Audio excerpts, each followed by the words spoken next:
everyone welcome to ইকুহিপাত সকলোকে এটি নতুন ক্লাছলৈকে স্বাগতম জনাইছো আজিৰ এই ক্লাছটোত আমি জেআৰ কাৰণে কেইটামান পিৱাইকিউ ডিসকাশন কৰিম সকলোৱে গম পাইছে চাগে আমাৰ গুৱাহাটী হাইকোৰ্টৰ ফালৰ পৰা এটা নটিফিকেশন ওলাইছে আৰু তাত আমাৰ ভালোখিনি ভ্যাকেন্সি আছে তাৰ যদি আমি লাষ্ট ইয়াৰৰ কথা চাও গোটেইখিনি কথা ম্যাক্সিমাম কথা আমি আজি এই ক্লাছটোত আলোচনা কৰিম প্ৰথমতে আমি অকমান সিলেবাসৰ কথা আলোচনা কৰি লও দেন আমি আজি ম্যাথছৰ যিখিনি কোৱেশ্চন লাষ্ট ইয়াৰ আহিছিল বা তাৰ আগতে আমি যিখিনি কোৱেশ্চন এতিয়ালৈকে আহি গৈছে তেনেকুৱা টাইপৰ কোৱেশ্চন কিছুমান আমি ডিসকাশন কৰিম ওকে আৰম্ভ কৰিছো একদম স্টাৰ্টিংতে তোমালোকে চাই লোৱা এই জেএ এৰ যেটো নোটিফিকেশন ওলাইছে জুনিয়ৰ এডমিনিষ্ট্ৰেটিভ এসিস্ট্যান্টৰ তাত আমাৰ সিলেবাসখন কি আছে সিলেবাসখনৰ কাট অফ কিমান যায় মই গোটেইখিনি কথা ইয়াতে কম তো যদি আমি পেপাৰখনৰ কথা কওঁ পেপাৰখন টোটাল 120 মাৰ্কস থাকিব বৰ্তমানৰ কাৰণে ঠিক আছে তাৰে পিছত আমাৰ স্কিল টেষ্ট এটা আছে স্কিল টেষ্টত তোমালোকে 35 মাৰ্কসৰ স্কিল টেষ্ট দিব লাগিব কম্পিউটাৰ টেষ্ট হ'ব আৰু লগতে 15 মাৰ্কসৰ ভাইভা এটাও আছে তো এইখিনি বৰ্তমানৰ কাৰণে নালাগে এইখিনি পিছৰ ফালে ঠিক আছে প্ৰথমতে তোমালোকে জানিবা যে প্ৰথমতে আমি যেটো পৰীক্ষা দিম তাত কিমান মাৰ্ক আছে তাত আছে 120 মাৰ্ক আৰু এই 120 মাৰ্কৰ ভিতৰত মাত্ৰ 100 মাৰ্কসটোহে আমি পাব লাগে বাকি যেটো 20 মাৰ্ক আছে এটো হৈছে কোৱালিফাইং নেচাৰৰ যিসকল ষ্টুডেন্টে অসমীয়া নাজানে যদি কোনোবা অসমীয়া পঢ়িব নাজানে বা অসমীয়া বুজি নাপাইলে পঢ়িব আৰু লিখিব নাজানে তেতিয়ালে হয়তো তোমালোকে এইটো এক্সামত এপিয়াৰ কৰি লাভ নহব তোমালোকে অসমীয়া জানিব লাগিব অসমীয়াত কেইটামান কোৱেশ্চন আহিব বেছি কোৱেশ্চন নাহে 20টা কোৱেশ্চন আহিব আৰু তাৰ ভিতৰত তোমালোকে 40% মাৰ্ক পাব লাগিব ঠিক আছে এই মানে 20 নম্বৰৰ ভিতৰত তোমালোকে 8 নম্বৰ পালে হ'ল এই নম্বৰটো যোগ নহয় আমাৰ যেটো 120 নম্বৰ আছে ইয়াৰে গোটেইখিনি যোগ নহয় ইয়াৰে ভিতৰত মাত্ৰ 100 নম্বৰৰ ওপৰত ভিত্তি কৰিহে তোমালোকৰ কাট অফ মাৰ্কসটো ওলাব বাকি এই 20 নম্বৰটো কি হয় 20 নম্বৰটো হৈছে অকল কোৱালিফাইং নেচাৰ মানে 8 নম্বৰ পাব লাগিব 20ৰ ভিতৰত 8 নম্বৰ পালে তোমালোকৰ জিম হ'ব কোনোবাই যদি 20ৰ ভিতৰত 20 নম্বৰ পায় কি কথা একো লাভ নাই 20ৰ ভিতৰত কোনোবা 20 পাইছে কোনোবা 8 পাইছে ডিফাৰেন্স একো নাই কি কথা জাস্ট 8 পালে হ'ল পাস কৰিলে হ'ল আৰু বাকি যি 100 মাৰ্ক আছে তাৰে ওপৰত ভিত্তি কৰি তোমালোকক মাতিব স্কিল টেষ্টৰ বাবে আমাৰ স্কিল টেষ্ট হ'ব কম্পিউটাৰ টেষ্ট এটা হ'ব আৰু সেই কম্পিউটাৰ টেষ্টত কাক মাতিব যোনে এই 100 মাৰ্কৰ ভিতৰত ভাল নম্বৰ পাইছে হয়তো সকলোৱে গম পাইছে তোমালোকৰ ডিস্ট্ৰিক্ট ওয়াইজ কেনেকুৱা ভ্যাকেন্সি আছে সব ডিস্ট্ৰিক্টৰে বেলেগ বেলেগ আছে তোমালোকে নিজৰ হোম টাউন নিজৰ ডিস্ট্ৰিক্টত এপ্লাই কৰিব পাৰিবা আৰু যদি ভ্যাকেন্সি কম আছে অবিয়াসলি অকমান কাট অফটো হাই যাব অলপমান লো যাব তেনেকে ফ্লাকচুৱেট কৰিব এটা ইয়াতে যদি চাও স্কিল টেষ্টত কি আছে স্কিল টেষ্টত আছে 35 মাৰ্কস ওকে থাকিব মনত স্কিল টেষ্টত কিমান নম্বৰ আছে স্কিল টেষ্টত আছে 35 মাৰ্কস আৰু লগতে ভাইভাৰ আছে 15 নম্বৰ মানে আমি যদি গোটেইখিনি কাউন্ট কৰো আমাৰ টোটাল মাৰ্ক আহিব এক্সামটোত 150 নম্বৰ এই ভাইভা আৰু স্কিল টেষ্টত লগ হৈ পেলাই ইয়াতে ৰিটেনত আছে 100 মাৰ্ক আৰু ভাইভা আৰু স্কিল টেষ্টত 50 আৰু এই 150 মাৰ্কসৰ ওপৰত বেস কৰি পেলাই তোমালোকৰ সিলেকশনটো হ'ব আশা কৰো ক্লিয়াৰ সকলোৱে গম পালে যে এই গুৱাহাটী হাইকোৰ্টৰ যেটো ভ্যাকেন্সি ওলাইছে তাৰ সিলেকশন প্ৰসিডিউৰ কি হয় আমি জানিব লাগিব ন যিকোনো এটা বস্তুৰ কাৰণে প্ৰিপেয়াৰ কৰাৰ আগত আমি কেনেকৈ পঢ়িম কি কৰিম হেতু পিছৰ কথা প্ৰথমতে জানিব লাগিব তাত আছে নুকি তো তাত কি আছে আমি গম পাই গলো সকলোৱে যে 150 মাৰ্কসৰ ভিতৰত আমাক সিলেকশন হ'ব আৰু তাৰে ভিতৰত 100 মাৰ্কসৰ কি হ'ব 100 মাৰ্কসৰ ৰিটেন টেষ্ট আৰু সেই ৰিটেনত কি আছে এটো চাই লো সিলেবাস জেনাৰেল ইংলিশ আছে অৰ্থাৎ ইংলিশত 50 নম্বৰ আছে হিউজ মানে আধা নম্বৰ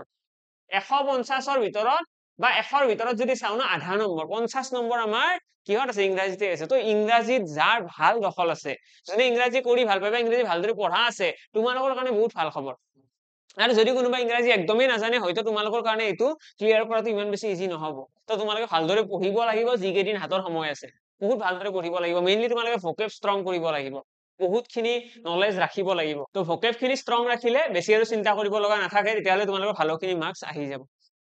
আৰু লগতে এটা কি কৈছে জেনাৰেল নলেজ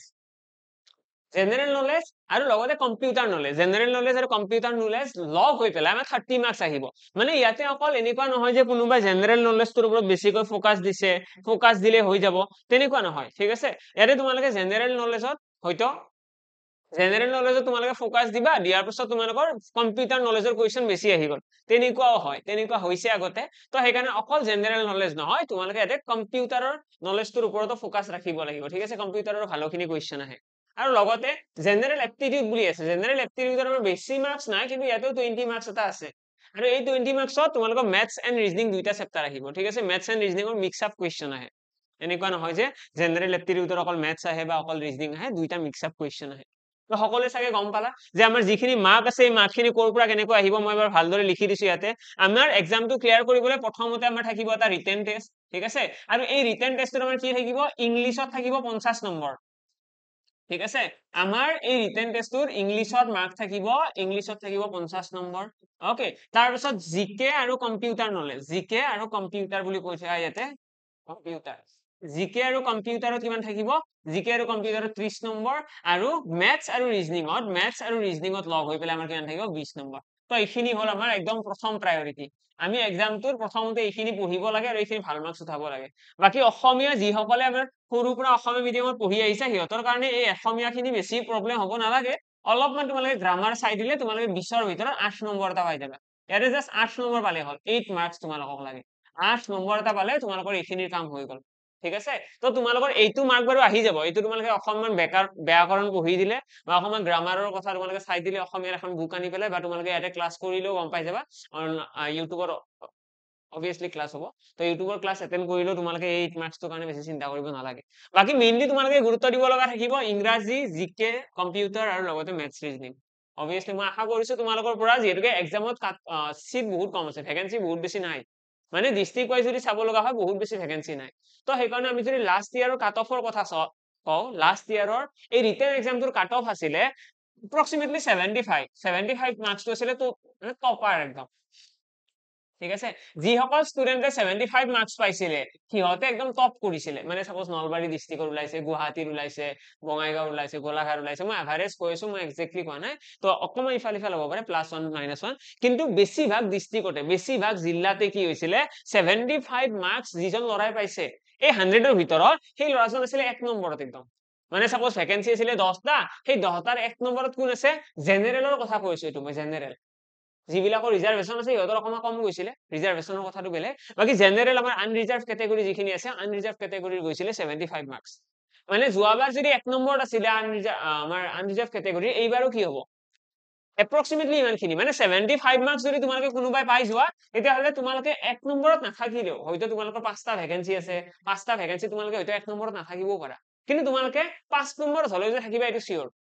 পইণ্টটো বুজি পালা এক্সামটো দিয়াৰ আগত আমাক অকমান ক্লিয়াৰিটি লাগিব ন তো আমি 75 মাৰ্কছ এটা এক্সামত ল'ব লাগিব আমাৰ সেইটো গোল থাকিব লাগে আমাৰ গোল কি থাকিব লাগে আমি 75 মাৰ্কছ এটা উঠাব লাগিব যেনে তেনে আৰু এই 75 মাৰ্কছৰ কাৰণে তোমালোকে এই তিনিটা তোমালোকৰ হাতত সাবজেক্ট আছে obviously অসমীয়াটো যেনেকৈ ক্যালকুলেট নহয়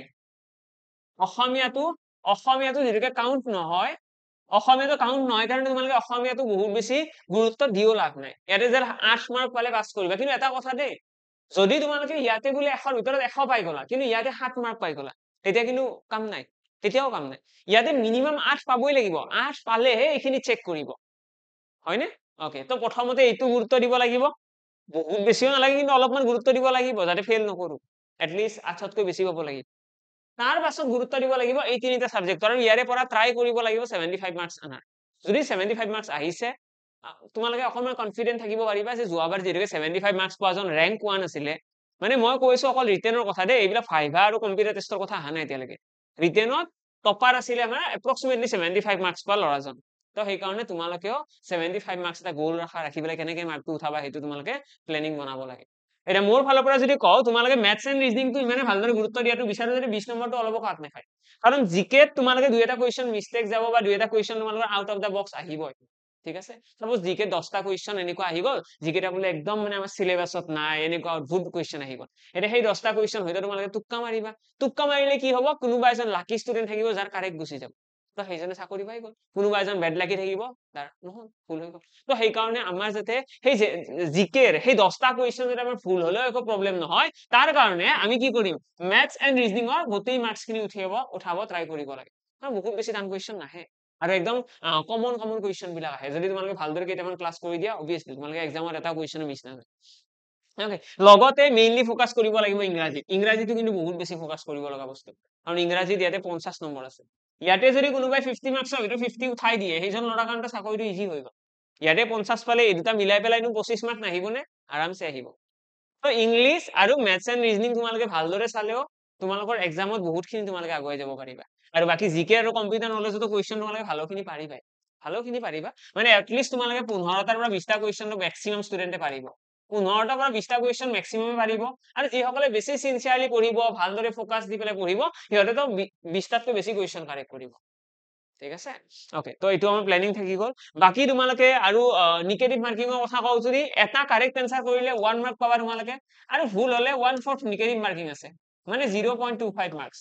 0.25 মাৰ্ক কি আছে নিগেটিভ মাৰ্কিং আছে এটা নিগেটিভ খাই যাবা এটা ভুল হলে 1/4 নিগেটিভ ওকে তো এইকাৰণে এনেকুৱাও নহয় যে সব টুক্কা মাৰিলো ঠিক আছে আৰু ফৰ্ম ফিলৰ এমাউন্টটো হাই ৰাখিছে অকমান 500 টকা আনৰিজাৰ্ভ কেটেগৰীৰ কাৰণে যাতে সকলোৱে এপ্লাইও নকৰে হয় নে পইচা বেছি কৰি দিলে কি হয় ম্যাক্সিমাম স্টুডেন্টে এপ্লাইও নকৰে বাৰু তো এতিয়া আমি স্টাৰ্ট কৰিছো আজিৰ এই ক্লাসটো তোমালোকে অকমান আইডিয়া পাবা যে ম্যাথছ এন্ড ৰিজনিংৰ কেনেকুৱা কোৱেশ্চন আহে এই যেটো জেআৰ এক্সাম আছে তো তাৰ কাৰণে ইয়াৰে প্ৰথম কোৱেশ্চনটো তোমালোকৰ সিৰিজৰ কোৱেশ্চন আছে গোটেইকেইটা কোৱেশ্চন সকলে চাই যোৱা সকলে ভিডিওটো পজ কৰি পেলাই ট্ৰাই কৰিব পাৰিবা দেন ইয়াৰে যদি চোৱা যায় ইয়াতে মই কেতিয়াবা নাম্বাৰ দিয়া আছে আৰু মই নেক্সট নাম্বাৰটো উলিয়াব দিছে সকলে গোল ৰাখা সকলে নিজৰ ফালৰ পৰা এটা গোল ৰাখা যে 75 মাৰ্কছৰ কাৰণে পঢ়িব লাগে 75 মাৰ্কছ ল'ব লাগে অবভিয়াসলি ক্লিয়াৰ হ'ব আৰু মই কি কৈ আছো যদি কোনোবাই এনেকুৱা নহয় যে 75 মাৰ্কছে লাগিব যোৱাবাৰ কোনোবা এখন ডিস্ট্ৰিক্টত 55 কাট অফ গৈছে 55 মানে কি কৈছো একদম লোয়েষ্ট যিজনে একদম লাষ্টত সিলেক্ট হৈছে সেইজন লৰাই মাৰ্ক পাইছে 55 মাৰ্কস পইণ্টটো বুজি পালা 55 সিলেকশন হ'ব কিন্তু 75 গোল ৰাখাটো ভাল কাৰণ তাৰ পিছত ভাইভা আছে তাৰ পিছত তোমালোকৰ স্কিল টেষ্ট আছে কাৰণ তাৰে নম্বৰ বিলাকো যোগ হ'ব ন তেতিয়া অকমান কম পালেও মিলিব হয়নে কথাটো ইয়েস তো এতে যদি চাও এতিয়া ইয়াৰে আমাৰ কি আছে সিৰিজটোত এটো 2 ৰ পৰা 5 হৈছে মানে +3 5 ৰ পৰা 10 মানে +5 তাৰ পিছত +7 ইয়াৰে পিছত +9 ইয়াৰে পিছত কি হৈছে +11 এইবাৰ কি হ'ব +13 তো 13 টা যোগ কৰিলে 50 আমাৰ কাৰেক্ট आंसर আহি গল তো অপশন বি আমাৰ কাৰেক্ট আগৰ ক্লিয়াৰ নেক্সট কোৱেশ্চনৰ ফালে আহিছো এটো কোৱেশ্চন ইয়াতে কি কৈছে আৰে কৈছে group of 220 students appeared in some test 210 টা ষ্টুডেন্ট আছে আৰু এই 210 টা ষ্টুডেন্টে কি কৰিছে এটা পৰীক্ষা এটাৰ এপিয়াৰ হৈছে পৰীক্ষা এটা দিছে ওকে আমাক কৈছে যে মিন অফ 1/3 মানে ইয়াৰে 3 ভাগৰ এক অংশ মানে এই 200 টা ষ্টুডেন্টক আমাক 3টা ভাগত ভগাব দিছে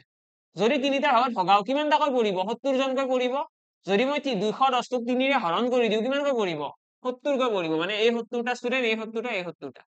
আরে এই 3টা ভাগৰ দুটা ভাগৰ সৰি দে এটা ভাগৰ 3 ভাগৰ এক ভাগ 3 ভাগৰ এক ভাগ ষ্টুডেন্ট মানে এইটো প্ৰথমখিনি সিহঁতৰ এভাৰেজ আমাক কি কৈছে মিন বুলি কৈছে ন মিন হৈছে কিমান 60 মানে ইহঁতৰ মিন হৈছে 60 এই 70 জন ষ্টুডেন্টে পোৱা নম্বৰৰ মিন 60 আৰু লগতে বাকি যিখিনি ষ্টুডেন্ট আছে ইহঁতৰ মিন হৈছে 78 ইহঁতৰ মিন কিমান এই 70 আৰু এই 70ৰ ইহঁতৰ মিন হৈছে 78 আমাক এটা কোৱেশ্চন কৰিছে দা মিন অফ দা হোল গ্ৰুপ মানে গোটেই কেইজন ষ্টুডেন্ট 210 জন মানুহৰ মিন কিমান এটা এইটো উলিয়াৰ কাৰণে আমি কি কৰিব পাৰো আমি প্ৰথমতে এইকেইটা হৈছে ষ্টুডেন্ট পূৰণ মিন কৰিলে কি আহিব ইহঁতৰ টোটাল মাৰ্কস আহিব মানে আমি যদি গোটেইখিনি এনেকৈ পূৰণ কৰি দিও 70 * 78 70 * 78 আৰু 70 * 60 তেতিয়া হলে আমি গম পাম যে এই 70 জন মানুহে কিমান নম্বৰ পাইছে এই 70 জন মানুহে কিমান নম্বৰ পাইছে এই 70 জন মানুহে কিমান নম্বৰ পাইছে আৰু এই গোটেইখিনি নম্বৰ আমি যোগ কৰিলে কি পাম যে গোটেই কেইজন ষ্টুডেন্টে লগ হৈ পেলাই কিমান নম্বৰ পাইছে আৰু সেইটোক যদি আমি 210 ৰে হৰণ কৰো তেতিয়া আমাৰ কি ওলাব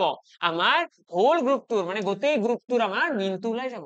ওকে তো এইটো এটা স্ট্ৰ্যাটেজি আমি লগাব পাৰিম গোটেইখিনি পূৰণ কৰিলো आंसर এটা আহিল সেইখিনি যোগ কৰিলো যোগ কৰি 210 ৰে হৰণ কৰিলো সকলো বুজি পালা সকলো কি কৰিব লাগিব এইখিনি গোটেইখিনি পূৰণ তাৰ পিছত আমি কি কৰিম মই দেখাই দিছো ইয়াতে তো এই গোটেইখিনি পূৰণ কৰাৰ পিছত এনেকৈ যোগ কৰিব লাগিব মানে এইখিনি পোৰশন প্লাস কি যোগ কৰিম প্লাস যোগ কৰিম এইখিনি পোৰশন আৰু প্লাস কৰিম এইখিনি আৰু যোগ কৰি পেলাই গোটেইখিনি কিহেৰে হৰণ কৰিম 210 ৰে কিয়নো কাৰণ টোটাল মানুহ আছে 210 জন হৰণ কৰিলে আমাৰ आंसरটো ওলাই আহিব কিন্তু এইটো স্ট্ৰ্যাটেজি তোমালোকে দেখি পাই আছা ক্যালকুলেশনটো বহুত দীঘলীয়া হ'ব মই কৰিবলৈ ট্ৰাই কৰা নাই কাৰণে ইয়াৰে ক্যালকুলেশনটো বহুত বেছি দীঘলীয়া হ'ব তো আমি এইটো শৰ্ট ট্ৰিকও কৰিব পাৰো কেনেকৈ শৰ্ট ট্ৰিক কৰিব পাৰো আমি ইয়াতে চাব পাৰো আমি চাম যে প্ৰথমতে কি কৈছে যে 70 জন মানুহৰ এভাৰেজ আছে 60 আৰু বাকি যি 140 জন মানুহ আছে ইহঁতৰ এভাৰেজ আছে 78 ঠিকে লিখি আছো মই यस ঠিকে লিখি আছো তো আমি কি চাব লাগিব যে এভাৰেজ কাৰ বেছি কৈ আছে তো দেখি আছো এই 140 জন মানুহৰ বেছি কৈ আছে কিমান বেছি কৈ আছে তো 70 জনৰ আছে 60 বাকি এই 140 জনৰ কিমান বেছি কৈ আছে 18 বেছি কৈ আছে মানে 140 জন ছাত্ৰৰ 18 নম্বৰ কৈ বেছি কৈ আছে মানে টোটাল কিমান বেছি কৈ আছে 140 পূৰণ 18 কিমান নম্বৰ বেছি কৈ আছে আৰু এই নম্বৰখিনি আমি কি কৰিব লাগে গোটেই কেইজন ষ্টুডেন্টৰ মাজত ভগাই দিয়া অৰ্থাৎ 210 জন ষ্টুডেন্টৰ মাজত ভগাই দিয়া ভগাই দিলে কি আহিব এইখিনি ক্যালকুলেট কৰাচোন 0 0 কাট খাই গল দেন তোমালোকে কাটিব পাৰিবা কি 3 ৰে এইটো 6 বাৰ কাটি দিয়া 3 ৰে এইটো 7 বাৰ কাটি দিয়া 7 ৰে 14 দুবাৰ গুচি গল মানে ইয়াতে आंसर আহি গল 12 আমি কি কৰিছো আমি চাইছো যে কিমান বেছিকৈ আছে ইয়াতে দেখিছো 18 নম্বৰ বেছিকৈ আছে কাৰ বেছিকৈ আছে এই 140 জন ছাত্ৰ তো এজন ছাত্ৰই যদি 18 নম্বৰ বেছিকৈ পাইছে 140 জন ছাত্ৰই কিমান নম্বৰ বেছিকৈ পাব 140 পূৰণ 18 আৰু এই যে বেছিকৈ পোৱা নম্বৰখিনি আছে এইখিনি আমি কি কৰিছো গোটেই কেইজন ষ্টুডেন্টৰ মাজত ভগাই দিলো আৰু ভগাই দি পেলাই দেখিলো 12 আহিছে আৰু এই 12টো তোমালোকে সিম্পলি ইয়াতে যোগ কৰি দিয়া সেইটো আমাৰ কাৰেক্ট আনসাৰ আহি গ'ল 60 প্লাস 12 ইকুয়াল কিমান হ'ব 72 তো 72 হৈ গ'ল আমাৰ কাৰেক্ট আনসাৰ আশা কৰো বুজি পালা সকলোৱে তো এইটো হৈছে আমাৰ এটা ষ্ট্ৰেটেজি এতিয়া ইয়াতে তোমালোকে দেখি পাই আছে ইমান ডাঙৰ ক্যালকুলেশন কিন্তু এইটো মেথডত জাস্ট সৰু এটা ক্যালকুলেশন মাত্ৰ এইখিনি কৰিব লগা হৈছে এইখিনি পৰচন দেখি পাই আছে নে সকলোৱে এইখিনি পৰচন এইখিনি কৰাৰ লগে আমাৰ আনসাৰ আহি গৈছে বাকিখিনি আমি মুখে মুখে কৰিব পাৰিম হয়নে নেক্সট কোৱেশ্চনৰ ফালে আহিছো এইটো কোৱেশ্চন এটা কি কৈছে Anil after travelling 6 kilometre towards east অনিলে কি কৰি আছে 6 কিলোমিটাৰ পূবৰ পিনে গৈছে অনিলে 6 কিলোমিটাৰ পূবৰ পিনে গৈছে এইটো হৈছে নৰ্থ এইটো সাউথ ইষ্ট ওয়েস্ট অনিলে কি কৰিছে অনিলে 6 কিলোমিটাৰ পূবৰ পিনে গৈছে এইটো 6 কিলোমিটাৰ গ'ল তাৰ পিছত কি কৈছে and realize that he has traveled in wrong direction ভুল দিশত গৈ থকা বুলি গম পালে ভুলত গৈ আছে তো কাৰেক্ট কৰাৰ কাৰণে কি আহিব ৰিটাৰ্ণ আহিব তো ৰিটাৰ্ণ আহিছে ইয়াৰে পৰা এইখিনি জায়গাৰ পৰা ৰিটাৰ্ণ আহিছে ৰিটাৰ্ণ আহি পেলাই 12 কিলোমিটাৰ আহিছে এটা 12 আহিছে মানে কি এইটো হ'ব নাই ইয়াৰ পৰা ইয়ালৈকে 6 তাৰ পৰা ৰিটাৰ্ণ আহিছে 6 কিলোমিটাৰ গ'ল আৰু 6 গৈছে মানে এইখিনি 6 বুজি পালা তো বৰ্তমান ইয়াতে আছে অনিল অনিল বৰ্তমান ইয়াতে আছে তাৰপিছত কি কৈছে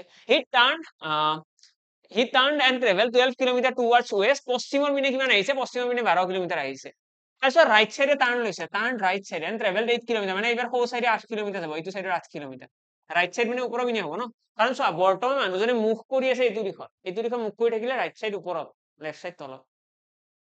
এতিয়া আমাক কি কৈছে আমাক কৈছে এই অফিচৰ পৰা ঘৰলৈকে দূৰত্ব কিমান একদম শৰ্টেষ্ট পাথ মানে এনেকৈ সুধিছে এইখিনি দূৰত্ব কিমান তো এইখিনি দূৰত্ব উলিওৱাৰ কাৰণে আমি ইয়াতে ক্লিয়াৰলি দেখা পাইছো এইটো পাইথাগোৰাছ থিওৰেম ইউজ হ'ব হয়নে এইটো হৈছে 6 এইটো হৈছে 8 মানে এইটো কিমান এইটো হ'ব 10 আমি পাইথাগোৰাছ ট্ৰিপলেট জানো ন 6 8 আৰু 10 কি হয় পাইথাগোৰাছ ট্ৰিপলেট হয় তোমালোকে ইয়াতে পাইথাগোৰাছ ফৰ্মুলাটো লগাব পাৰিবা পাইথাগোৰাছ ফৰ্মুলা লগালে কি হ'ব ইয়াতে আহিব h² + 6² এইখিনি সলভ কৰিলে দেখিবা 10 আহিব आंसर ওকে তো 10 কিলোমিটাৰ आंसर আহি গ'ল নেক্সট কোৱেশ্চন এৰি কি কৈছে নেক্সট টাৰ্ম ইন দ্য সিৰিজ এইটো সিৰিজৰ আমাৰ নেক্সট টাৰ্মটো কি আহিব তো প্ৰথমতে তোমালোকে দেখিবা b ৰ পাছত আছে d b c d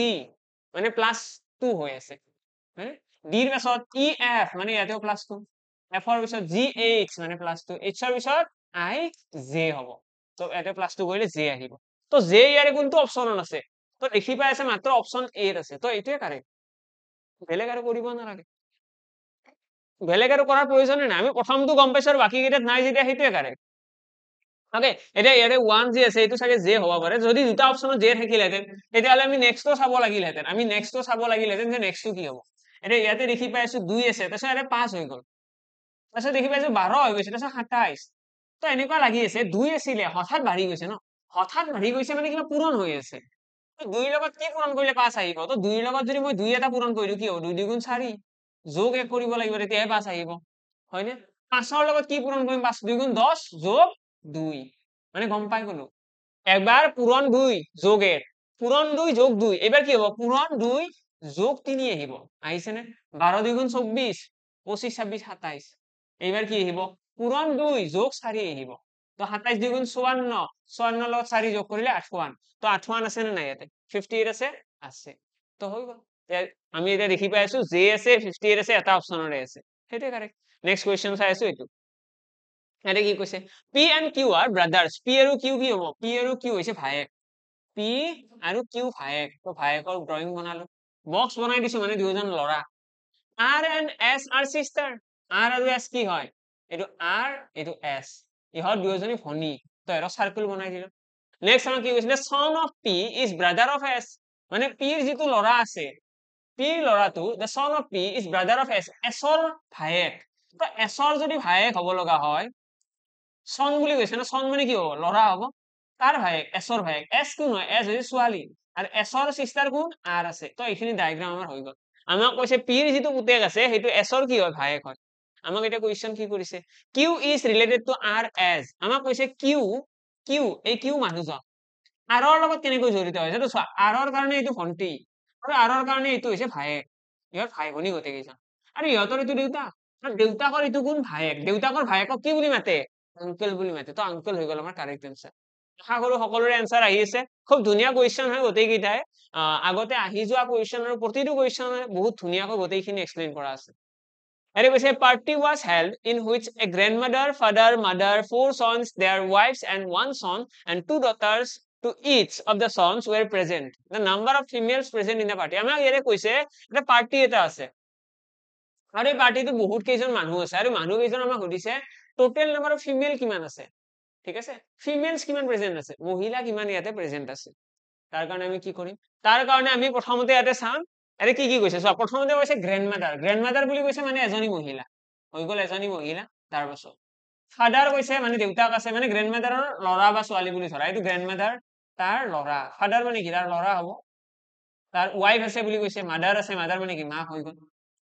তাৰ পিছত কি কৈছে 4 sons মানে চাৰিটা লৰা থাকিব এটা চাৰিটা লৰা মানে কি হ'ব চাৰিটা লৰা মানে ইয়াতে এই এটা লৰা তো এনেকৈ লৰা আহিব বহুত কেইটা লৰা আহিব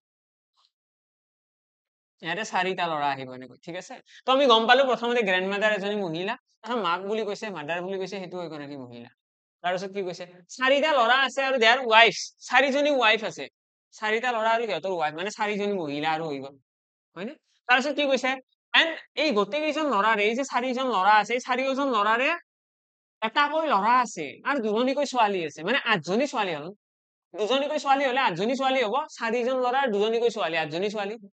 তো এইটো হৈ গল আমাৰ ফাইনেল এনসাৰ মানে ইমান কেইজন ইয়াতে মহিলা আছে ফিমেলস আছে টোটাল কিমান হৈ গল 8 4 12 13 14 14 মানে 14 জনী ইয়াতে কি আছে 14 জনী ইয়াতে মহিলা আছে এই পাৰ্টিটো ঠিক আছে নেক্সট কুৱেশ্যনৰ ফালে আহিছো এইটো কুৱেশ্যন এটা কি কৈছে এটা কৈছে the next term in the series is এটা দেখি পেলাই ফাৰ্স্ট কথা তোমালোকে কোৱা এটা প্ৰথম সংখ্যাটো আছে 2 লাষ্টৰ ফালে হৈ গৈছে 37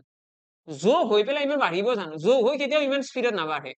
তো কি হবা যেন লাগিছে কিবা পূৰণ হোৱা যেন লাগিছে yes হ'ব পাৰে পূৰণ তো কানেকশন যদি চাও 2 ৰ পৰা কি হৈছে 5 হৈছে +3 বা পূৰণ কৰি গলে আমি কি কম পূৰণ কৰি গলে আমি কম 2 ৰ লগত 2 2 গুণ 4 যোগ 1 হৈছে 5 ৰ পৰা 9 কেনেকৈ হ'ব এতিয়া 5 ৰ লগত যদি 2 এটা পূৰণ কৰো 5 পূৰণ 2 প্ৰথমতে কি কৰিলো 2 পূৰণ 2 যোগ 1 কৰি পেলাই 5 কৈ দিলো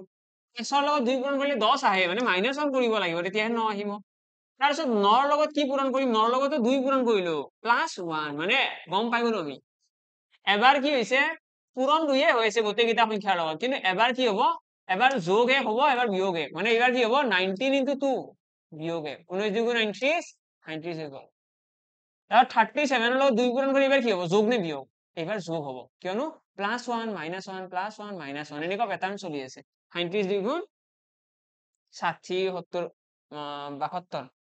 74 75 তো 75 আমাৰ ফাইনালি এনসাৰ আহি গল আশা কৰো ক্লিয়াৰ অকলে গম পালে কেনেকৈ এনসাৰটো আহিল তো পূৰণ হৈ থকা বুলি কেনেকৈ গম পালো যেনেকৈ প্ৰথমতে 2 আছে আৰু দেখিছো অলপমান পিছতে 37 হৈ গৈছে বহুত ডাঙৰ সংখ্যা হৈ গৈছে আৰু ইমান ডাঙৰ সংখ্যা হবলৈ হলে কিবা নহয় কিবা পূৰণেই হ'ব লাগিব তো পূৰণ কৰি পেলাই দেখিলো এইটো প্যাটাৰ্ন চলি আছে নেক্সট কুৱেশ্যন ইয়াতে এটা কৈছে in a certain code Mathura in a certain code Mathura is coded as ইয়াতে দিয়া আছে আমাক কৈছে মথুৰা শব্দটোক এনেকৈ কোড কৰা হৈছে এতিয়া ইয়াতে আমি দেখি পাই আছো যে মথুৰা শব্দটোত এ দুটা আছে আমি এতিয়া কি চাব লাগে জানানে আমাক যেতিয়া এনেকৈ কমন ওয়ার্ড থাকে কমন এলফাবেট যদি থাকে ন তোমালোকে চাই লবা সদায় এই কমন এলফাবেটৰ কাৰণে একেটা বস্তুৱে কোড কৰিছে নে নাই মানে এৰ কাৰণে 2 নম্বৰত কি আছে ইয়াতে দেখিবা এৰ কাৰণে 2 নম্বৰত আছে x এই লাষ্টতো x আছে নে নাই চাই লোৱাচোন লাষ্টতো x আছে যদি লাষ্টতো x আছে মানে ইয়াতে গম পাই গৈছে এটা আমাৰ যেটো কোডিং আছে কোডিংটো সিৰিয়ালি আছে এনেকুৱা নহয় যে এমৰ কাৰণে বেলেগ জায়গাত আছে এৰ কাৰণে বেলেগ জায়গাত টিৰ কাৰণে বেলেগ জায়গাত তেনেকুৱা নহয় একদম ক্ৰনোলজিত আছে ধুনীয়াকৈ মিলি আছে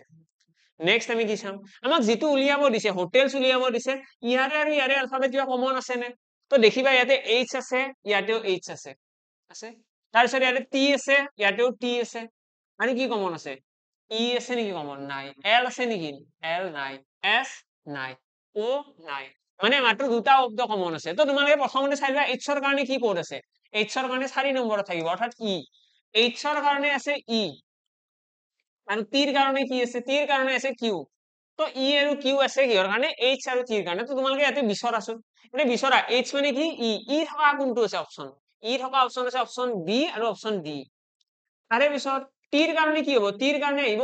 q আছে নে t ৰ কাৰণে তো দেখিবা t ৰ কাৰণে q ইয়াতে আছে ইয়াতে কি আছে বেলেগ আছে মানে এইটো অপচন ভুল অপচন বি আমাৰ কাৰেক্ট হ'ব তো চোৱা কুৱেশ্যন সলভ কৰা আৰু একদম বেস্ট মেথডত সলভ কৰা দুটা বেলেগ বেলেগ বস্তু এনেকুৱা কোনোবা ষ্টুডেন্ট ওলাব যোনে এইটো কুৱেশ্যন 5 ঘন্টা চাই পেলাই বা একদিন চেষ্টা কৰি পেলাই এনসাৰ ওলাইছে আৰু এনেকুৱাও কোনোবা ওলাব যোনে 10 মিনিটৰ এনসাৰ ওলাইছে আৰু এনেকুৱাও কোনোবা ওলাব যোনে 5 ছেকেণ্ডত এনসাৰ ওলাইছে তো আমি সেইটো বস্তু ভালদৰে মন কৰিব লাগে আমাৰ এনেকুৱা মেথড বিলাক ইমানে ভাল হ'ব লাগে যাতে আমি এক্সামত 5 ছেকেণ্ড 10 ছেকেণ্ডৰ এনসাৰ দিওঁ আমি বেছি মাথা লগাই থকাৰ প্ৰয়োজন নাই যিমান বাৰে আমি কম ব্ৰেইন ইউজ কৰি পেলাই এনসাৰ ওলাম যদি উপায় নোহোৱা হয় এনসাৰ ওলাম এতিয়া ইয়াতে আমি ইচ্ছা কৰিলে মথুৰা শব্দটোৰ কানেকশ্যনটো গোটেই চাব পাৰো যে কেনেকৈ এমৰ পৰা জে আহিছে ইয়াতে মাইনাছ হৈ আছে এমৰ পৰা যদি মাইনাছ কৰো এমৰ আগত কি আহিব এল আহিব তাৰে আগত জে কে আহিব কে জে কে এল চোৱা জে আছে জে এৰ পাছত কে পাছত এল পাছত এম মানে এমৰ পৰা -3 হৈ আছে এমৰ আগত আছে জে ঠিক তেনেদৰে এৰ আগত কোন আছে এক্স আছে টিৰ আগত কিউ আছে তো এনেকুৱা এটা প্যাটাৰ্ন চলি আছে তো আমি হোটেল শব্দটোৰ পৰা -3 কৰিলে হয় -3 পইণ্টটো বুজিলা মানে এইচৰ 3 ঘৰ আগত কোন আহিব ই আহিব ওৰ 3 ঘৰ আগত কোন আহিব এল আহিব তো তেনেকুৱা কিন্তু আমি এক্সামত এইবিলাক -3 কৰি থকাৰ প্ৰয়োজন নাই আমি এনেকুৱা টেকনিক লগাম যে কমন কিবা আছে নে চালো ইয়াতে থকা ৱৰ্ড ইয়াতে আছে নে চালো যদি আছে সেইকেইটা ইয়াতে মিলাই চালো বুলি তাৰ পৰা এনসাৰ দিব পাৰি এনসাৰ দি দিয়া আৰু বেলেগ মাথা মাৰিব নালাগে যদি নোৱাৰি তেতিয়াহ'লে আমি মাথা মাৰিলোহেঁতেন পইণ্টটো বুজিলা ওকে নেক্সট কুৱেশ্যনৰ ফালে আহিছো এইটো কুৱেশ্যন ইয়াতে কি কৈছে at present a person is 4 times older than his son বৰ্তমান সময়ত এজন মানুহ তেওঁৰ পুতেকৰ বয়সৰ 4 গুণৰ সমান তো এজন মানুহৰ বয়স মই কৈ দিলো p তেওঁ পুতেকৰ বয়সৰ কিমান গুণৰ সমান 4 গুণ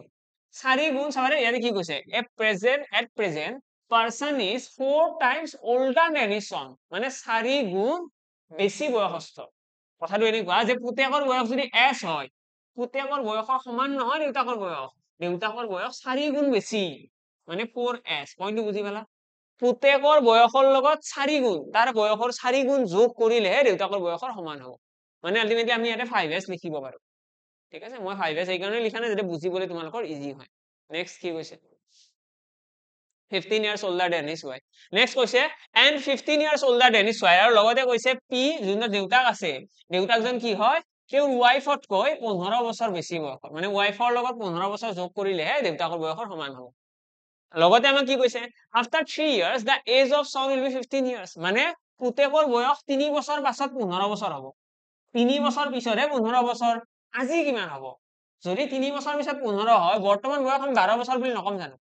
কাৰণ চোৱা বৰ্তমান বয়স যদি 12 বছৰ হয় 3 বছৰ পিছত কি হ'ব 13 14 15 হয়নে এইটো হৈছে 3 বছৰ পিছৰ বয়স মানে বৰ্তমান বয়স 12 বছৰ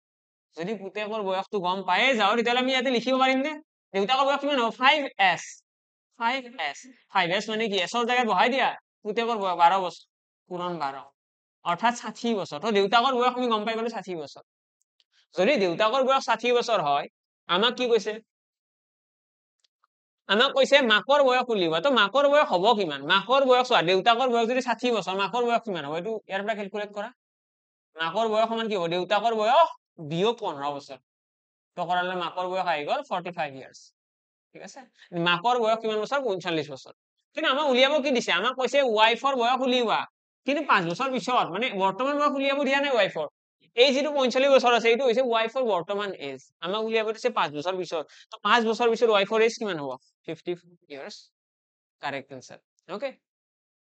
তো বৰ্তমান যদি 45 হয় 5 বছৰ পিছত কি হ'ব 50 হ'ব নেক্সট কোৱেশ্চন ফালে আইছো এইটো কোৱেশ্চন এনে কৈছে two numbers are in the ratio of 3:5 দুটা নাম্বাৰৰ অনুপাত আছে 3:5 if 9 is subtracted from the number যদি 9 যদি বিয়োগ কৰা হয় সবাৰে দুটা সংখ্যাৰ অনুপাত দিয়া আছে 3:5 মানে আমি এটো এনেকৈ লিখিব পাৰিম 3x/5x আমাক কৈছে যদি সংখ্যা দুটাৰ পৰা 9 বিয়োগ কৰা হয় তেতিয়াহ'লে নতুন অনুপাত কিমান হ'ব 12/23 জাস্ট এইখিনি তোমালোকে সলভ কৰিব লাগে কৰি পেলাই আনসাৰটো খুব ইজিলি উলিয়াব পাৰিবা 23 3 গুণ কিমান হ'ব 69x - 23 9 গুণ কিমান হ'ব 230 230 ৰ পৰা 207 সমান কিমান হ'ব 12 5 গুণ 60x বিয়োগ 12 9 গুণ 108 তাৰ পিছত এইখিনি সলভ কৰিলে দেখিবা 9x সমান কিমান হ'ব 99 x ইকুৱেল কিমান আহিব x ইকুৱেল আহিব 11 x ৰ ভ্যালুটো আহি গ'ল 11 ঠিক আছে ইয়াৰে পৰা এইখিনি সলভ কৰি x ৰ ভ্যালুটো 11 পাই গ'ল আমাৰ উলিয়াব দিছে নাম্বাৰ স্যাৰ নাম্বাৰ কেইটা কি হ'ব এটা হ'ব 11 3 গুণ 33 এটা হ'ব 55 তো 33 আৰু 55 হ'ব আমাৰ কাৰেক্ট आंसर অপশন সি আমাৰ আছে ইয়াতে কাৰেক্ট आंसर আশা কৰো ক্লিয়াৰ সকলোৰে आंसर আহি আছে নেক্সট কোৱেশ্চনৰ ফালে আহিছে এইটো কোৱেশ্চন এটা কি কৈছে the mean of the ages of father and his son দেউতাক আৰু পুতেকৰ বয়সৰ আমাক এভাৰেজ দিয়া আছে মিন মানে কি গড় বুলি ক'ব পাৰো মাধ্য বুলি কওঁ আমি মাধ্য আৰু গড় একেই বস্তু তো দেউতাক আৰু পুতেকৰ গড় দিয়া আছে আৰু ইয়াৰে পৰা আমি যিহেতু বয়সৰ যোগফল উলিয়াব পাৰিম নে নিশ্চয় পাৰিম 27 2 গুণ 54 তো যদি দেউতাক আৰু পুতেকৰ বয়সটো আমি গম পাই যাওঁ যোগফল কিমান 54 আমাক কৈছে আফটাৰ 18 ইয়াৰ্স 18 বছৰ পাছত father will be twice as old as his son মানে 18 বছৰ পাছত দেউতাকৰ যিটো বয়স হ'ব এইটো হ'ব f plus 18 হ'ব এই বয়সটো পুতেকৰ বয়সৰ দুগুণৰ সমান আমাক এইটো কথা কৈছে 2 all into s plus 18 18 বছৰ পাছত দেউতাকৰ যিটো বয়স হ'ব এইটো পুতেকৰ বয়সৰ দুগুণৰ সমান ক্লিয়াৰ সকলোৰে yes তো এতিয়া ইয়াতে আমি কি কৰিব লাগে আমি যদি f টো যদি এইপিনে লৈ যাওঁ s ইকুৱেল কি হ'ব 54 minus f তো এটা f ৰ জায়গাত তোমালোকে বহাই দিয়া 54 minus s plus 18 ইকুৱেল ইয়াতে লিখি দিয়া twice s plus 36 এইখিনি আকৌ সলভ কৰিলে তোমালোকে দেখিবা s ইকুৱেল কিমান আহিব s ইকুৱেল আহিব 36 এইপিনে আহিলে 18 18 কাট খাই যাব থাকিল আৰু 18 18 গলে 36 থাকি যাব চাগে most probably ন 36 অৰ্থাৎ পুতেকৰ বয়স আহি গ'ল আমাৰ 37 বছৰ আমি গম পাই গলো পুতেকৰ বয়স কিমান পুতেকৰ বয়স আমাৰ ইয়াতে আহি গ'ল 36 ইয়াৰ্স আৰু পুতেকৰ বয়স যদি 36 ইয়াৰ্স হয় এনেকা মিস্টেক হৈ আছে the present age of the son আমাক উলিয়াব দিছে twice s আছে ঠিকই আছে 18 দুগুণ 37 আমাক কৈছে twice after 18 years father will be twice as old as his son পুতেকৰ বয়সৰ 18 দুগুণ হ'ব ঠিক আছে তাৰ পিছত আমি চালো ইয়াতে f ৰ জায়গাত কি বহালো 54 minus s 54 plus 18 আছে ইয়াতে আছে 36 মানে 18 টা থাকি গ'ল 18 টো বিয়োগ কৰিলে 56 ঠিকই আছে দেন আমাৰ s ইকুৱেল আহি গ'ল 36 এনসাৰটো তো ঠিকই থাকিব লাগে ন ঠিকই আছে তাৰ present ages their present ages উলিয়াব দিছে পুতেকৰ বয়স যদি 36 হয় দেউতাকৰ বয়সটো সৰু হৈ যাবচোন এটাতো নহয় কিবা মিস্টেক হৈ আছে এটা কোৱেশ্চন মই আকৌ এবাৰ কৰিছো মানে কি হয় কেতিয়াবা কিবা যদি সিলি মিস্টেক হয় বস্তুটো দেখি নাপায় হয়নে বস্তুটো চকুত নপৰে বাৰু একো এবাৰ গোটেইখিনি কৰি দিও তো আমি যদি কওঁ আমাক ইয়াতে কৈছে যে পুতেক আৰু দেউতাকৰ বৰ্তমান বয়সৰ মিন দিয়া আছে 27 তো মিন যদি 27 হয় তেতিয়াহলে সিহঁতৰ বয়সৰ যোগফল কিমান হ'ব 54 হ'ব এইখিনিলৈকে ঠিকই আছে এইখিনিলৈকে ঠিকই আছে আফটাৰ 18 ইয়াৰ্স বুলি কৈছে father will be twice as old as son যদি ইয়াতে যদি 18 বছৰ বঢ়াই দিও 18 বছৰ পাছত কি হ'ব 18 বছৰ পাছত দেউতাকৰ বয়স হ'ব f plus 18 18 বছৰ পাছত দেউতাকৰ যিটো বয়স হ'ব সেইটো পুতেকৰ বয়সৰ আমাক কৈছে দুগুণ হ'ব তো পুতেকৰ বয়সটো আমি কি কলো পুতেকৰ বয়সটো কৈ দিম x plus 18 এই বয়সটোৰ দুগুণ হ'ব এইখিনিলৈকে ঠিকই আছে এতিয়া এইখিনিত যদি আমি চাও f plus s ইকুৱেল আছে 54 তো ইয়াৰে পৰা f ইকুৱেল কিমান হ'ব তো ইয়াৰে পৰা f ইকুৱেল আমি ক'ব পাৰিম 54 minus s এইখিনিও ঠিকই আছে এতিয়া f ৰ জায়গাত যদি আমি ভ্যালুটো বহাই দিও কিমান হ'ব 54 minus s আচ্ছা মিস্টেক হৈ আছে এনে মাইনাস s আছিল ন মাইনাস s থাকিলে এইফালে গ'লে তো প্লাস হে হ'ব ন তো মাইনাস s plus 18 এইবাৰ ঠিকই আছে ন এইবাৰ কাৰেক্ট आंसर আহিব এটা হৈ গ'ল 36 এইবাৰ আমি সলভ কৰিলে ইয়াতে ক'ব পাৰিম 28 s সমান কিমান আহিছিলে 36 আহিব অৰ্থাৎ s ইকুৱেল আহিব 12 বছৰ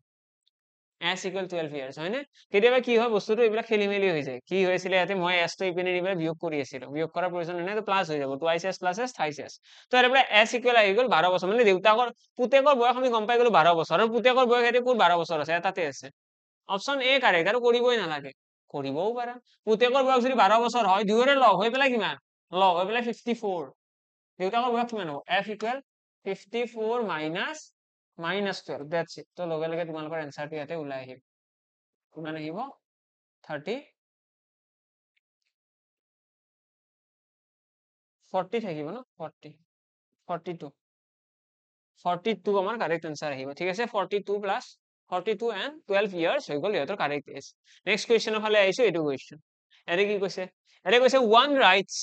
all numbers from 50 to 99 এজন মানুহে কি কৰিছে 50 ৰ পৰা 99 লৈকে সংখ্যাবিলাক লিখিছে without the digit 7 and 2 and 7 যিবিলাক সংখ্যা 2 আৰু 7 আছে সেইবিলাক সংখ্যা লিখা নাই 2 আৰু 7 থকা সংখ্যাবিলাক লিখা নাই আমাক এটা কৈছে how many numbers have been written কিমানটা সংখ্যা লিখা গৈছে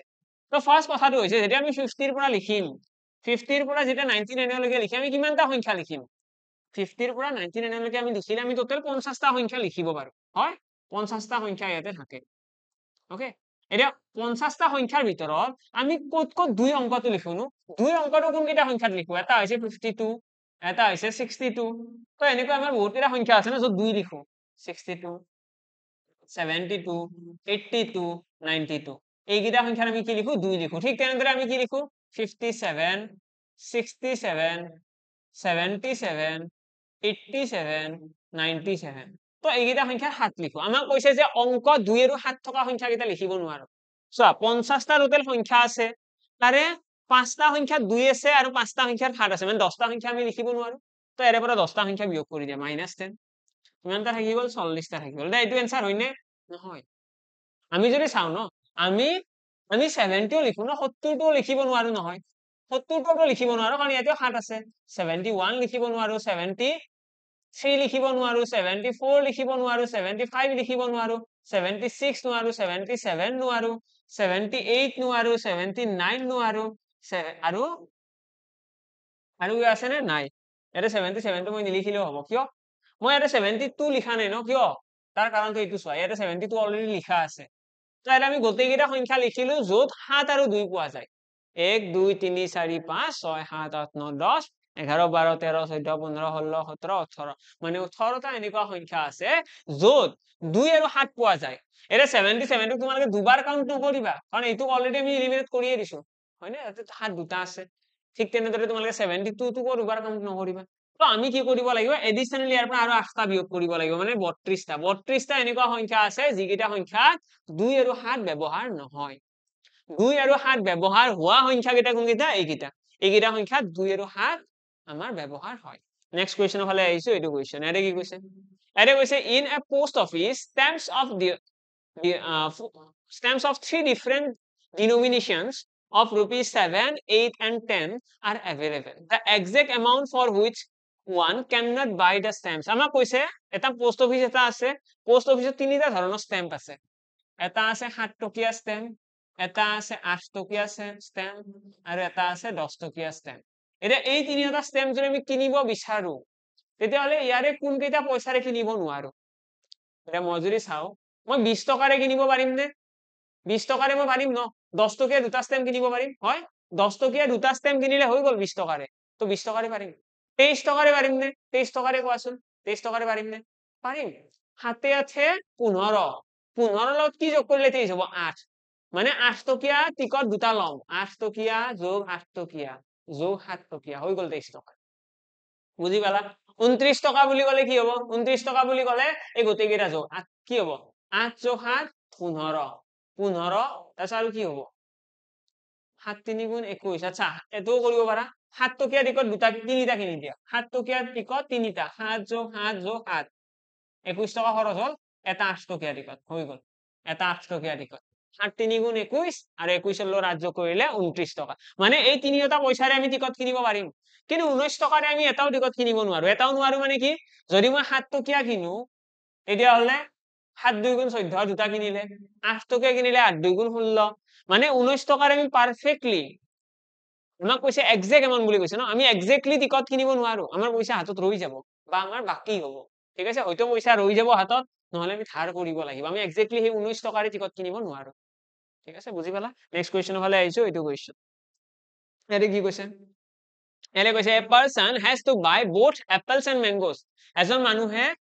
apples আৰু mangoes কিনিব লাগিব ঠিক আছে আপেল আৰু mangoes the cost of one apple is ₹7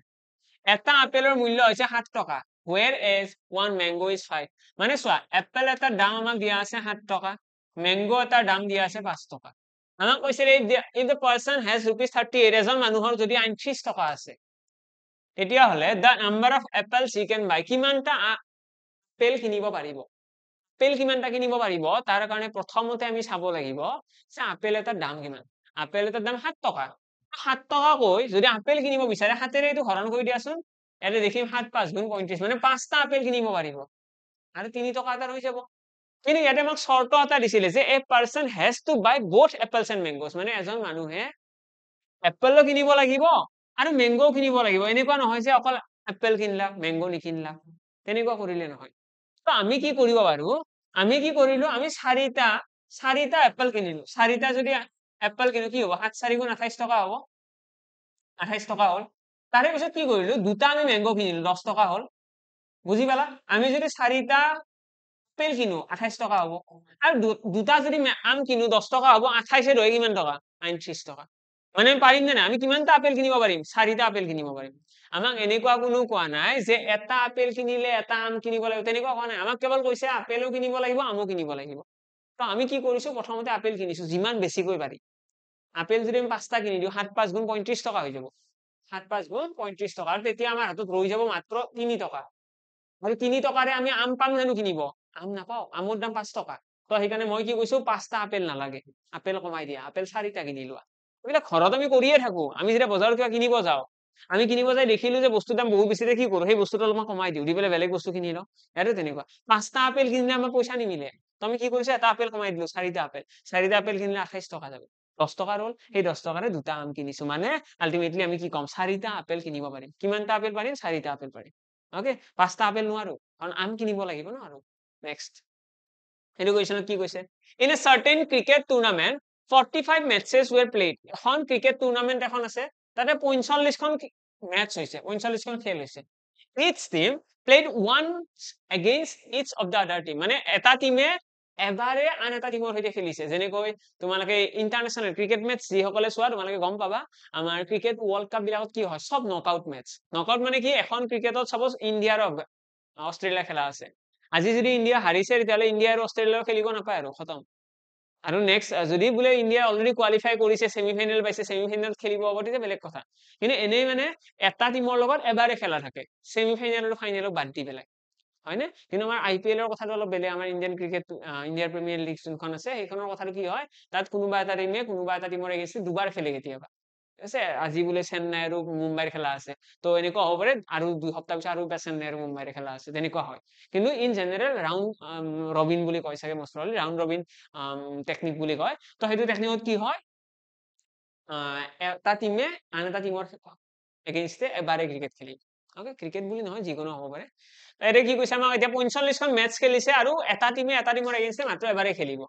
যদি এনেকুৱা কুৱেশ্যন আহে the number of teams participate in the tournament এইটো কেনেকুৱা কুৱেশ্যন হয় জানানে এইটো কুৱেশ্যনটো মই অকণমান তোমালোকক এক্সপ্লেইন কৰি দিছো যাতে বেলেগ বেলেগ চিনাৰিঅত আহিলেও তোমালোকে কৰিব পাৰা আমাক যে এক্সামত কেতিয়াবা কয় যে এজন মানুহে এটা ৰুমত হেণ্ডশেক কৰিব কিমান বাৰ হেণ্ডশেক কৰিব লাগিব এইবিলাক যে উলিয়াব দিয়ে অলমষ্ট চিমিলাৰ মানে তুমি যদি কিবা এটা কুৱেশ্যন যদি কয় যে এজন মানুহে এবাৰ এবাৰ চবকে টাচ কৰিব এজন মানুহে এবাৰ এবাৰ চবৰে এগেইনষ্টে খেল খেলিব একেই কথা তেনেকুৱা কুৱেশ্যন টোটেল কিমান বাৰ খেলিব সেইটো উলিয়াবলৈ হলে ফৰ্মুলা হৈছে n whole into n-1 divided by 2 এইটো ফৰ্মুলা লগোৱা হয় আৰু এই ফৰ্মুলাটো লগালে আমাৰ এনসাৰটো আহে দে ইয়াতে কিমান এনসাৰ আছে 45 মানে আমি কম যে n খন ইয়াতে মেটচ হৈছে কিমানটা টিম আছে দেখো ইয়াতে টিম আছে nটা যদি আমাক ক'লে হয় যে এটা ৰুমত কেইজনমান মানুহ আছে আৰু সিহঁতে গোটেই কেইজনে হেণ্ডশেক কৰিছে আৰু টোটেল নাম্বাৰ অফ হেণ্ডশেক হৈছে 45 বাৰ হেণ্ডশেক কৰিছে এজনে এজনক আৰু চবে এজনে এজনক এবাৰ এবাৰে হেণ্ডশেক কৰিব দুবাৰ তিনিবাৰ কোনো নকৰে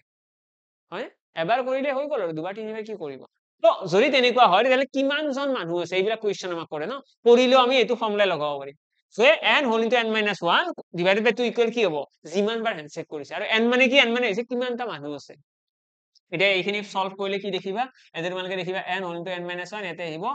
2টো এপিনে গুচি গ'ল 90 হৈ যাব 90 মানে n whole into n-1 equal আহি গ'ল 90 এতিয়া তোমালোকৰ এইখিনি সলভ কৰিবলৈ অকমান টাইম লাগিব হয়তো তোমালোকে ভাবি আছা কিন্তু আমি তাৰ কাৰণে কি কৰো অপচন ইউজ কৰো আমি কি কৰো অপচন ইউজ কৰো এতিয়া চোৱা n ৰ ভ্যালুটো যদি মই 8 বহাই দিওঁ 8 আৰু 7 পূৰণ হ'ব ন 8 আৰু কি পূৰণ হ'ব 7 পূৰণ হ'ব 8 7 গুণ কি 90 হৈ জানো নহয় 10 বহাই দিলে 10 আৰু 9 পূৰণ হ'ব 10 9 গুণ 90 মানে কাৰেক্ট আনসাৰ অপচন বি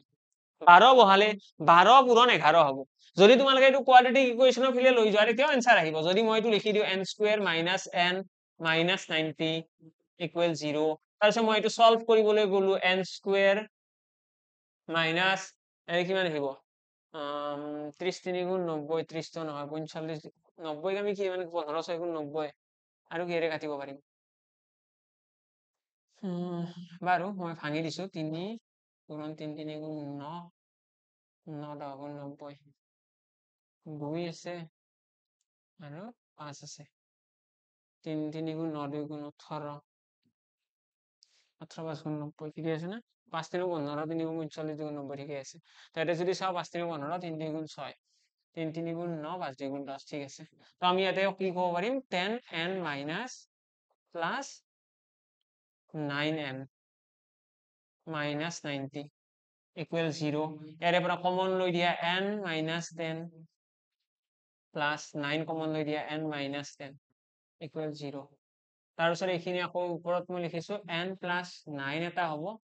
আৰু এটা হ'ব n minus 10 equal 0 ইয়াৰে পৰা n equal আহিব minus 9 আৰু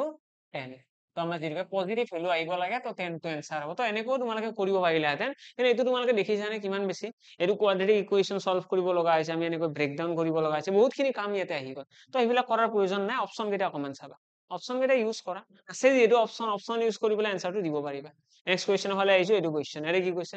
the odd numbers from 1 to 45 which are exactly divisible by 3 are arranged in ascending order আমাক কৈছে 1 ৰ পৰা 45 ৰ ভিতৰত যিকেইটা অযুগ্ম সংখ্যা আছে অযুগ্ম সংখ্যা আৰু যিকেইটা 3 ৰে হৰণ যায় এটা 3 ৰে হৰণ যোৱা সংখ্যা ইয়াতে কোনকেইটা আছে এটা হল 3 এটা 6 এটা 9 তো এনেকৈ বহুত কেইটা সংখ্যা আছে আমাক সেইকেইটা সংখ্যা ascending ত সজাব দিছে ascending মানে কি ascending মানে হৈছে সৰুৰ পৰা ডাঙৰলৈকে তো 12 15 18 তো এনেকৈ সজাব দিছে আৰু আমাক অযুগ্ম কেইটাহে লিখিব দিছে ঠিক আছে 21 24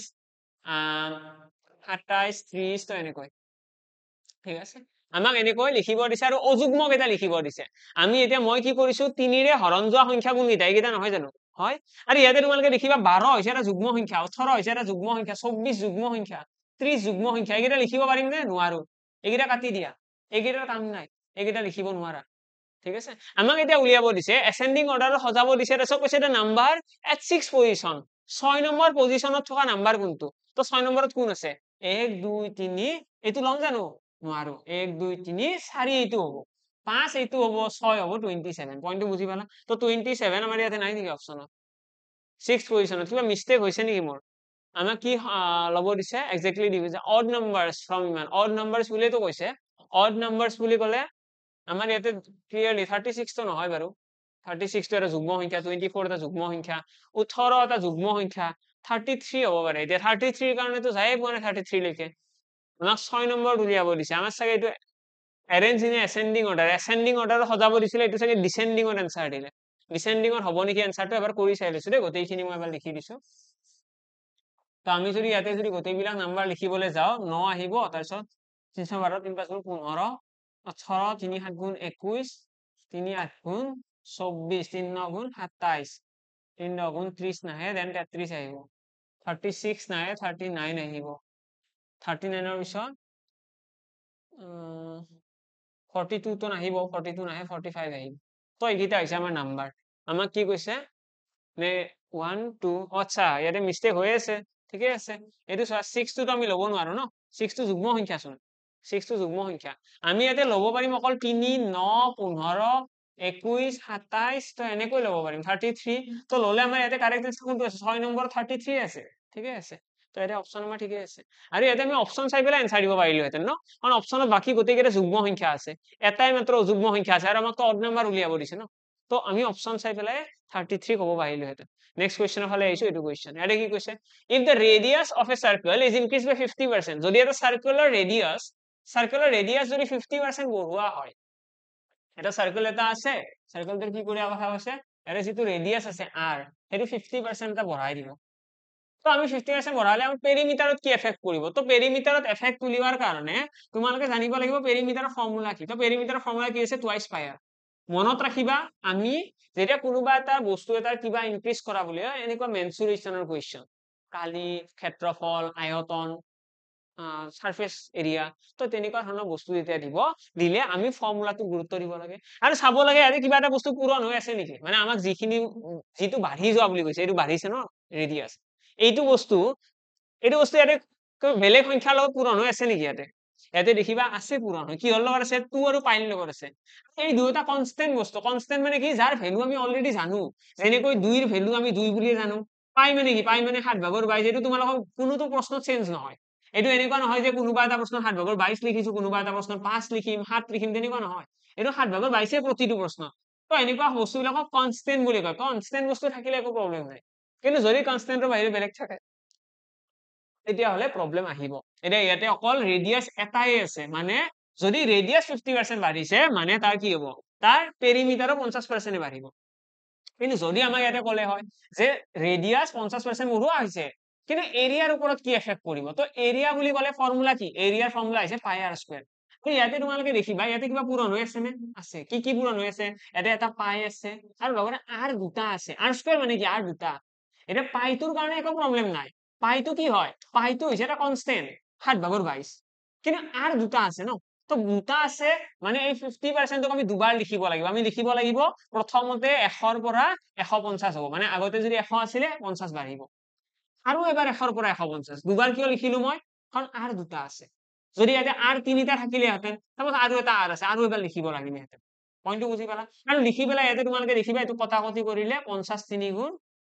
150 50 2 গুণ 150 50 3 গুণ 50 2 গুণ 150 এরকম কটাকটি কৰিব পাৰে মানে গোটেইকেইটা অনুপাত হয় তাৰপিছত তোমালোকে দেখিবা 2 2 গুণ ইয়াতে হৈ গ'ল 4 ইয়াতে হৈ গ'ল 3 3 গুণ 9 পূৰণ কৰি দিয়া কিয় পূৰণ কৰিছো ইয়াত দুটা কাৰণ ইয়াতে আৰ স্কয়াৰ আছে ন স্কয়াৰ আছে পূৰণ কৰি দেখিলো যে আগতে আছিলে এৰিয়া 4 এতিয়া কিমান হৈছে 9 কিমান বাঢ়িছে আগতে আছিলে 4 এতিয়া হৈছে 9 5 এটা বাঢ়িছে কাৰ তুলনাত আগৰ 4ৰ তুলনাত ইনটু 100 কৰি দিয়া এতিয়া তোমালোকে পাই যাবা 4 ৰে কাটিলে 25 আৰ 25 5 গুণ 125% মানে এৰিয়া কি হ'ব এৰিয়া 125% বাঢ়িব যদি এটা সাৰ্কুলাৰ এটা বৃত্ত এটাৰ ৰেডিয়াছ যদি 50% বাঢ়ে তেতিয়াহ'লে তাৰ এৰিয়া কিমান বাঢ়িব এৰিয়া বাঢ়িব 125% কিন্তু যদি এটা সাৰ্কুলাৰ তোমাৰ এৰিয়া বাঢ়িছে কিন্তু পেৰিমিটাৰৰ কথা কৈছে তেতিয়াহ'লে সাৰ্কেলটোৰ ৰেডিয়াছ যিমান বাঢ়িছে পেৰিমিটাৰো সিমানে বাঢ়িব কিয় মানে ইয়াতে পূৰণ হ'ব লগা বেলেগ একো নাই তো তোমালোকে সেইটো বস্তু সদায় মন কৰিবা যে পূৰণ হৈ কি আছে ঠিক আছে এইটো ফৰ্মুলাৰ ওপৰত বেছ কৰে তো ফৰ্মুলা বিলাক জানিলে তোমালোকে নিশ্চয় কৰিব পাৰিবা আৰু ফৰ্মুলা নাজানিলে এইবিলাক অকমান কমপ্লিকেটেড হয় ওকে বাৰু এতিয়া নেক্সট কুৱেশ্যনৰ ফালে আহিছো ওকে কুৱেশ্যন খতম ওকে তো মই লগতে জনাই দিব বিচাৰো যিসকলে আমাৰ এই ক্লাছটো চালে বা যদি কোনোবাই বিচাৰি আছে যে আমাৰ জেৰ কাৰণে কিবা বেটছ আছে জানো নিশ্চয় ই কুইপেতে লঞ্চ কৰিছে এটা বেটছ এটা য'ত আমি গোটেইখিনি চিলেবাছে মেথছ হওক ৰিজনিং হওক লগতে ইংলিছ হওক যিটোৰ বহুতখিনি মাৰ্কছ আহিব 50 মাৰ্কছ আৰু লগতে জিকে কম্পিউটাৰ নলেজ গোটেইখিনি আৰু লগতে যদি তোমালোকৰ সিলেকশ্যন হয় এক্সামটো ক্লিয়াৰ হয় দেন তোমালোকৰ স্কিল টেষ্টৰ কাৰণে যি লাগে গোটেইখিনি বস্তুৱে একেখিনি জাগাতে তোমালোকে পাই যাবা তো তোমালোকে জইন কৰিব পাৰিবা ইয়াতে খুব বেছি এফৰ্ডেবল প্ৰাইচত আছে ইয়াতে গোটেইখিনি বস্তুৱে আছে বাকি তোমালোকে যদি কাৰোবাৰ কিবা অসুবিধা হয় বেটছটো জইন কৰিবলৈ তোমালোকে ইয়াতে কন্টেক্ট নাম্বাৰ দেখি আছে এইটো তোমালোকে কন্টেক্ট কৰি পেলাই গোটেইখিনি কথা জানিব পাৰিবা ওকে লগ পাম সকলোকে নেক্সট ক্লাছত আজিৰ কাৰণে ইয়াতে সামৰিছো থেংক ইউ